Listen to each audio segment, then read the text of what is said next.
and welcome to I Talk to Ghosts, the podcast that will bring you flowers and ghost stories. I'm your haunted host, Jennifer, a spirit medium and a collector of ghost stories. Tonight, very fitting for springtime, we will be exploring spooky stories that involve the theme of flowers in some way. Spooky and delightful.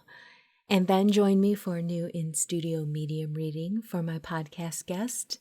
And then, of course, we'll spend a spirited amount of time at my seance table to see which departed loved one would like to reach out to someone listening to this episode. But first, spooky is always in bloom. The ghostly flowers are being delivered right now.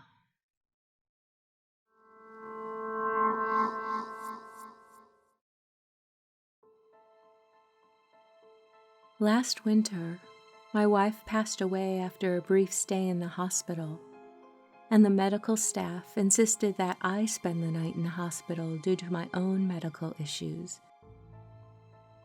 I awoke in the middle of the night to the scent of flowers.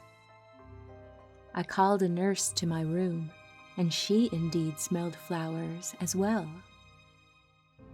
There was nothing in the room that would have created such a fragrance. It reminded me of my wife's garden at home.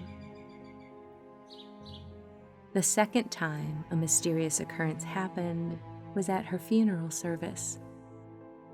It was freezing that day, and I arrived at the funeral home early to bring some mementos for the service. I, however, lost my car keys.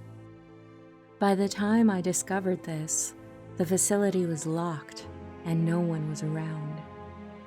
As I was starting to panic, I heard my wife say, "Be calm, it's all right." I looked around and I spotted a perfect rose blooming in the garden area in front of my car. I couldn't believe that a rose had bloomed in such freezing, wintry conditions. Roses were her favorite flower. As I approached to give the rose a closer look, I found my car keys on the ground. I immediately exhaled in relief, and I told my wife, thank you, and that I missed her so very much.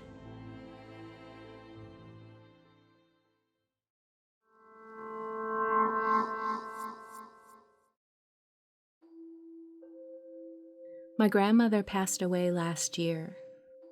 I thought the world of her, and she really was such a kind-hearted woman. It was her birthday a few days before she passed, and I had sent her some flowers, as I usually did, for her birthday. My grandmother passed away at the hospital. I went up to Scotland for her funeral and stayed in her flat with my mom. There was only one bedroom, so we slept in her room. During my first night there, I was awoken by a very strong floral scent. I investigated everywhere, taking in deep breaths to see if I could find where the flower smell was coming from. But I couldn't find anything that was the source of that scent. I woke up my mom, and she said she could smell it too.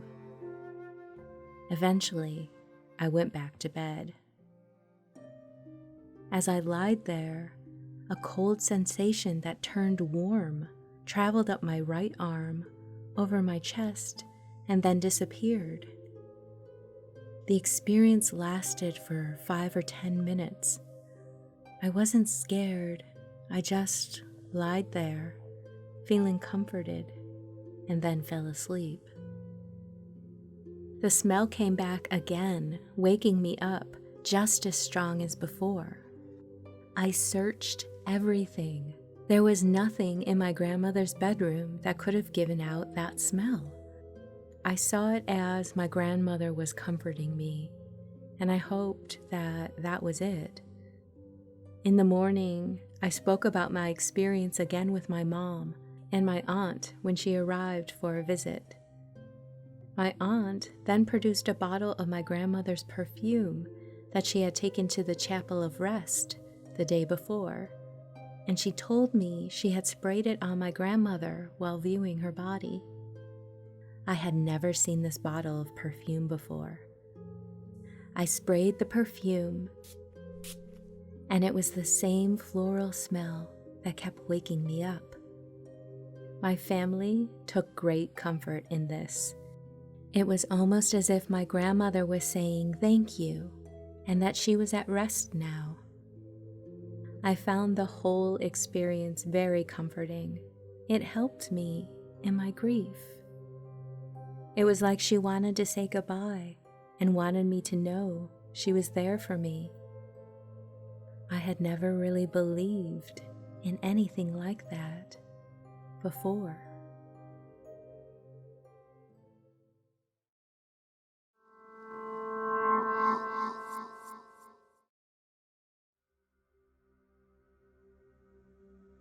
My wife passed away after a lengthy hospital stay in 2016. I arrived home that night alone, and I remember standing in my darkened living room, trying to figure out exactly what I should do with myself. As I stood there, I noticed a very strong scent of flowers, like you smell when at a funeral parlor. I don't exactly know why, but death smelled like flowers to me. The next day, several family members and friends came to visit with me. I smelled the flowers again. I asked a few times if anyone else smelled anything, and they said no. After they left, I opened the windows to try to chase away the aroma. As I sat there on the couch by myself in silence, a heavy book suddenly just fell over on the bookshelf. It was one of my wife's books, one that I know in particular that she enjoyed. I acknowledged this mentally, and I also remember I took a moment to tell her I loved her and goodbye. The next day, I talked myself into getting out of the house and running a few small errands. I could still smell the flower scent very strongly on my clothes, even though I was wearing something different than the day before. By the time I had gotten back home, the smell of flowers was gone from the house and my clothing.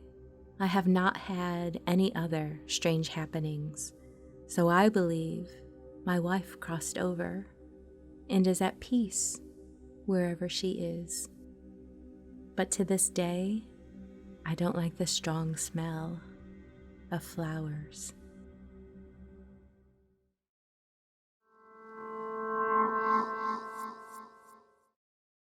Hello, my dear spooky friend. Do you have a paranormal experience you would like to share? Submit your ghost stories to be read on this podcast. I love sharing true ghost stories, and yours could be among them. Email me your story at speaknow@italktoghosts.com. Let's be spooky together.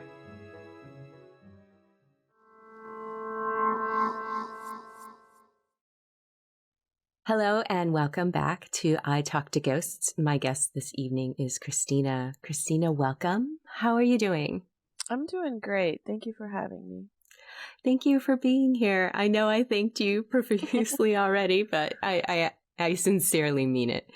Now, you had contacted me because of a message from the spirits that kind of was lining up for you. And so we're meeting here today to see if there's any more information that is coming through. And the funny thing is, I was like, you know what? I could go back and review it, but why not sit here first, open the space, and see what comes through and start from there. And the first thing coming through for me is a woman and this feeling of laughter and generosity with her. joking and laughing. She just has a really nice, warm, friendly personality, and that is coming through. And I asked her what was one of the things she wanted to say to you, like just right off the bat, and she wanted you to know that she's okay. This feels as if you've put that inquiry out there, like, are you okay? Is everything all right? And she wants to reassure you that she is okay. And she's like, just as bright as ever, it is how she's conveying it to me. She's showing me her personality. She had a lot of variety in her interests. I don't think she wanted to ever box herself into being just one thing. She had multiple interests and was multiple things to multiple people, and just had a passion for and a curiosity for life in general. And just, I want to touch on this a little bit. I want to touch on that a little bit. And I feel like if she could have traveled more, she would have, because it's just like, oh, to be able to go there and see that and do these things. I'm also getting the sense that she had a persuasiveness about her.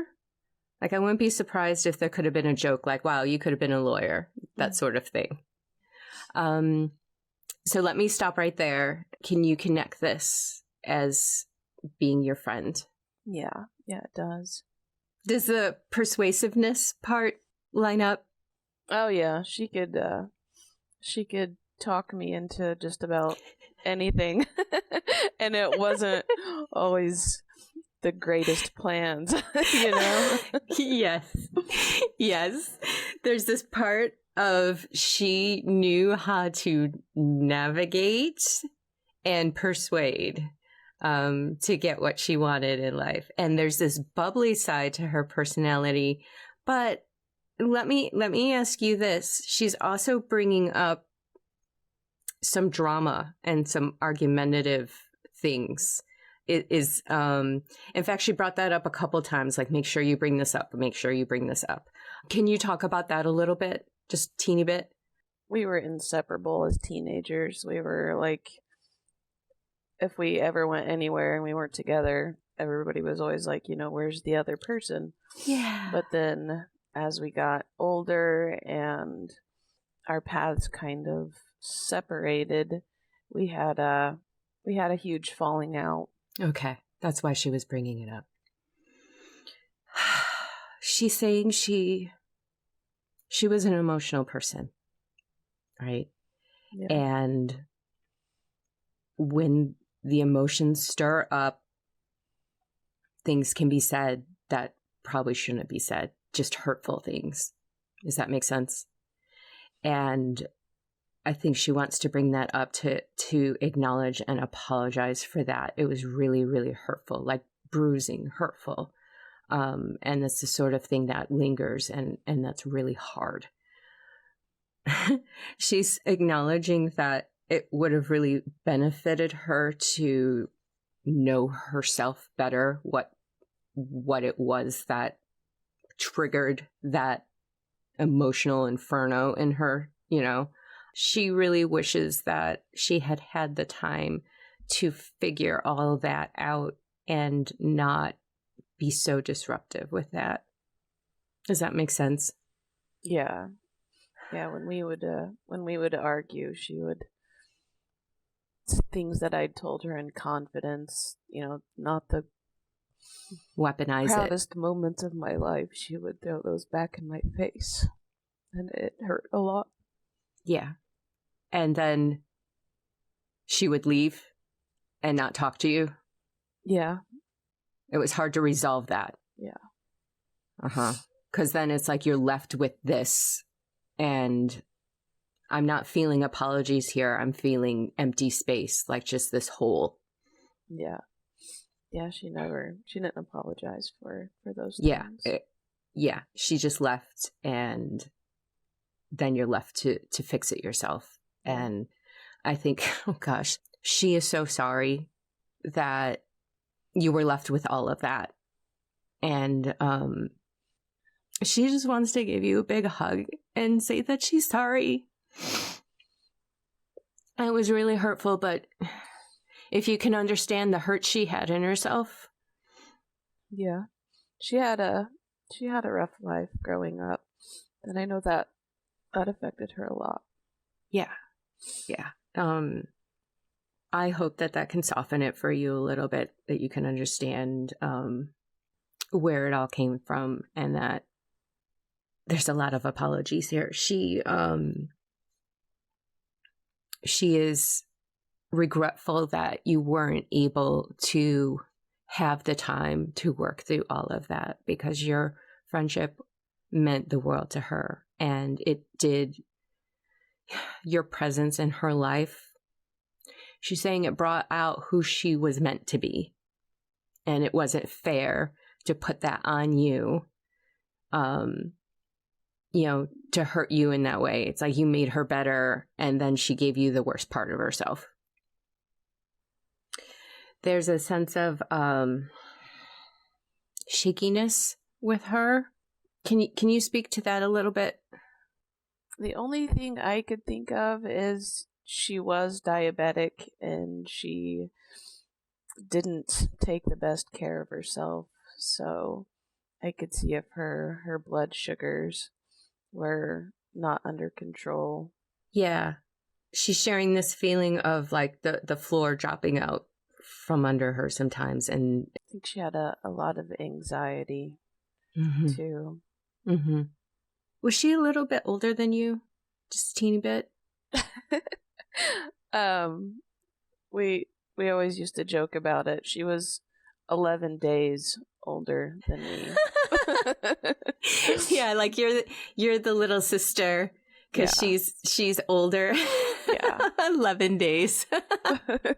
That explains the little bit part. That's sweet. Sometimes I get random visuals. I saw a Ferris wheel. Did you two ever go to a carnival or something like that together? We went to Kings Island together. Okay. Yeah, I think she's just sharing that snippet of a memory together. Oh, we used to go to the fair together too, like the county fair, when we were teenagers. Oh yeah, and I'm seeing like blue and green and red lights and stuff. And in fact, I'm kind of seeing her when she was older. Did she go to like clubs and stuff? I'm seeing like a lot of like blue light, like low lighting. I think that was a time when the two of us were not really talking much. She did a lot of partying, and I think they would go out a lot. Of all things, another physical feeling she's sharing with me is, oh my gosh, I'm hungover. So that tracks, that lines up. She was the worst drunk. She could not drink.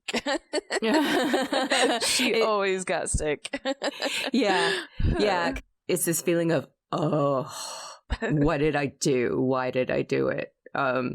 That's coming through. And like when things like that are shared with me, like I physically feel it, and I'm like, okay, noted. You can take that back now.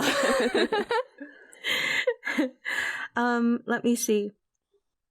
Another aspect of her personality, I feel like if all was good and clear, she would have been a good teacher. Teacher vibes. She just has that aura about her. With kids, she had kids. Yeah, she did. I'm seeing 2 kids. Yeah. Okay. And she loved showing them the world. Like, hey, look at this. Hey, look at this. This is new to you, but I love this, about the world. Mm-hmm. And I feel like that aspect of her personality, and she had a good brain. It just got her in trouble sometimes, Yeah. And so like in a clear and perfect world, she could have used that and pulled in so many things and taught people, because she was good at sharing, and she had a giving heart. It's like, she really wanted to get this apology out to you and acknowledge it and hope, with the hope that it would help heal. But now I want to be her advocate a little bit, and like, okay, she was willing to come forth and paint that horrible picture of herself, but it's like, oh, lovely girl, there's more to you than that. Yeah. And she had a very curious mind, and she was smart and was very generous as well. And do you know her children? Yes. Okay. She's talking about her son. Is he like a wild horse? Does that make sense? Just, oh my gosh, get out of his way. But like that sort of energy, it needs, if it can be directed well. I think there's a little bit of advice coming in. Like, if you have any influence in their life, or know people or are connected to people who do, it's like, point him in the right direction. Does that make sense to you? Yeah. Yeah. Her youngest was, and they're both, I haven't seen the oldest one in forever, but we kind of started to reconnect before she passed, and I got to meet her youngest son, and he had a lot of energy. Okay. Let me see what else she has to say. She wants to say how generous you were with her, and that you just brought so much into her life. You made her feel rich. Like she had, I don't think she expressed this enough. She felt like she had all kinds of possibilities through her friendship with you, like that you brought in that shift in perspective for her. Because without you, it would have just been doom, doom, doom. I can't do this, I can't do that, negativity. And your friendship was able to shift that for her, and that it mattered. Your friendship mattered so much. Do you plan to or aspire to move someday? Expand your horizons a little bit? I would love to. Right. I have a certain set of responsibilities that makes me have to stay pretty stable and grounded. So I can't be as adventurous as I would like to be. Mm-hmm. She's saying, in your own way, give yourself small adventures. Make it feel like you can do it. There's, try a new coffee shop, explore language, little things that you can do for yourself to bring in those little hints that the world is more exotic than we think. It's not just about the day-to-day routine. Yeah. So if you can, just ask yourself in the morning, what's the one little thing I want to try and do for myself? And even if you don't get to it, that's okay. But at least that thought was there, and trying to set that intention. And I know when we have thoughts and aspirations and we can't do it, we're left with frustration. So after a while, we just shut it down. Mm-hmm. Try not to get frustrated about it, and go ahead and dream, because situations change all the time and it might not be possible right now. Dedicate, love your life, pour that love in where it needs to be right now, but also tell yourself, it's the future. I just got to catch up with it. And someday things will open up a little bit more and I'll have a little bit more flexibility and I'll be able to get there. Does that make sense? Yeah. It does. Yeah. Don't let it frustrate you. It's like, it's hard to see the world through the window and not be able to go out there and do it. But, in our own little way, in our own time, we'll be able to get there. Okay. And I think she sees that for you, and she sees that in you, and promise yourself someday, it'll be there. It'll be there. And how kind of you to devote yourself where you're needed now. You know, that's honorable and that's noble. And I don't think we acknowledge that enough in life. It's like, you know, that's selfless. It's selfless. And you shouldn't be frustrated as a reward. You know what I mean? Yeah. Okay. I do have a couple messages that I wrote down for you. Remember how powerful you are. Okay. Don't let burdens make you forget that. Okay. Get in touch with yourself and your own personal power and who you are as a being, and boost it and let it shine. And celebrate everything. Everything, you know, shift that mindset, just celebrate everything good that you have, because those are the things that should have your focus and your perspective. And she wants you to know that you are just so loved. You are so loved. So I hope that that message connects for you. Yes, it does. Okay. Thank you. Yeah. Well, thank you so much. I feel like she really had to have this avenue to tell you all those things, because her main priority is to help you heal and acknowledge what she couldn't give you in your friendship, but she wants to know she knows it now and she realizes it, and she just wants to take all that, put it in your heart, and just love you. Before we go tonight, do you have a personal ghost story that you would like to share? I do have something that happened when I was a teenager. Listener ghost story. There was a time when me and a group of my friends, we went to the cemetery one night. It was me, one of my girlfriends, and two guys, and we both split up. My friend went off with her boyfriend, and I was with this other guy. And we were actually walking on the outside of the cemetery. There was the woods that butted up to the fence. And as we were walking along the fence, we stopped and we sat on this log because we saw it was these two orbs. There was this orange and this red orb, and we could see them dancing above this gravestone. And at first I thought maybe it was the reflection of light off of some mylar balloons or something, but it was way too close. You couldn't hear anything. We just saw these two lights, and they were weaving around each other and dancing, and we sat and watched. It seemed like forever. And then as we're sitting there, we could begin to hear things moving in the leaves and the brush and stuff underneath us in these woods. And of course we got freaked out and ran away. But to this day I don't have any explanation for what it was, other than maybe two spirits dancing in the graveyard. Wow. Oh my gosh. Wow. I love that story. That is just perfect. I do have to ask, did you ever go back to the cemetery and go see those graves? No. I don't blame you. I should have. Oh, they're probably still there. Yeah, Probably. just saying. No. Yeah.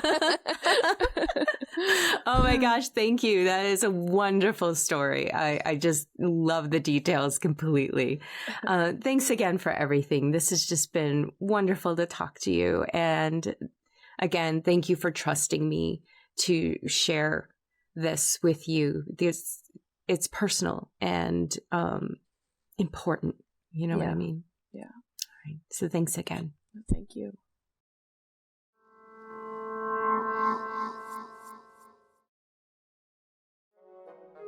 Would you like a free spirit reading with me and record your reading for the podcast? Sign up for your chance to be selected by visiting italktoghosts.com/guest. And as an added bonus, if you don't want to leave your reading up to chance, I'll let you in on a secret. There's a discount offer to book a private session with me, so you can book a date and time for certain. Visit italktoghosts.com/guest for more details. Hello and welcome back to I Talk to Ghosts. I have a message from the spirits this evening, so thank you for joining me. Tonight, as I do my spirit work, since we are discussing the theme of flowers, I thought I would work with dried rose petals and lavender. Rose petals, of course, are known to be associated with the emotion of love, and lavender is very tranquil and calming and great for raising spiritual vibrations as well. Tonight, I have with me, this is a little bit of a complicated one to convey, so bear with me. This feels like someone who was very troubled in life, and I believe he is reaching out to someone who helped counsel him through his rough times. He appreciates the time and emotional energy you gave to him, and he wants to thank you so much for that. He's showing me that he left your interactions and you weren't quite sure where he ended up in life, but he wants you to know that you helped him immensely. Yeah, he's expressing how he had a really hard time in life this time around, and you were just such a bright source of caring for him. And his message tonight is he just wants to keep encouraging you to be who you are, and no matter what happens in life, never ever let that dissuade you or cause you to doubt yourself in any way, because he thinks you're brilliant, and he even sees you going down a bit of a more spiritual path as you go, and he wants to encourage you to continue to be who you are, continue to be and grow, expand, explore. Yeah, really wants to say how thankful that you were in his life during a certain period of time and you really, really helped. I think I'm going to leave it at that. If this message resonates for you and connects, please reach out because I would love to know. Thank you.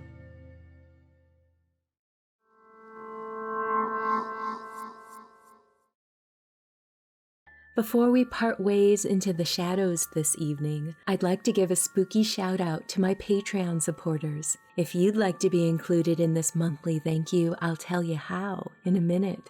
First, a heartfelt thank you to Jake, Claire, Charles and family, Jennifer C., Raven and Jenna, Jennifer A., Renee, Gabe, James, Stephen, Gabriel, Daniel, Gordon, Rob, and Peter. Thank you all so much. If you'd like to support this spooky little podcast, know that doing so means the world to me. And there will be spooky Patreon perks as well, sneak previews, shoutouts like this, and I'm adding new treats like behind-the-scene videos, bonus content, meditations, and more. I'm just getting started. Visit patreon.com/italktoghosts for more info. Thank you. And with that, dear listener, we've reached the end of this episode of I Talk to Ghosts. I hope you've enjoyed the spirit work I shared with you this evening, as well as those tales of ghostly flowers. Have you had a similar experience? I would love to hear about it, so please reach out. In the meantime, wherever you wander off to, in this world or the next, just remember, come back and visit with me. Have a lovely evening and Good night.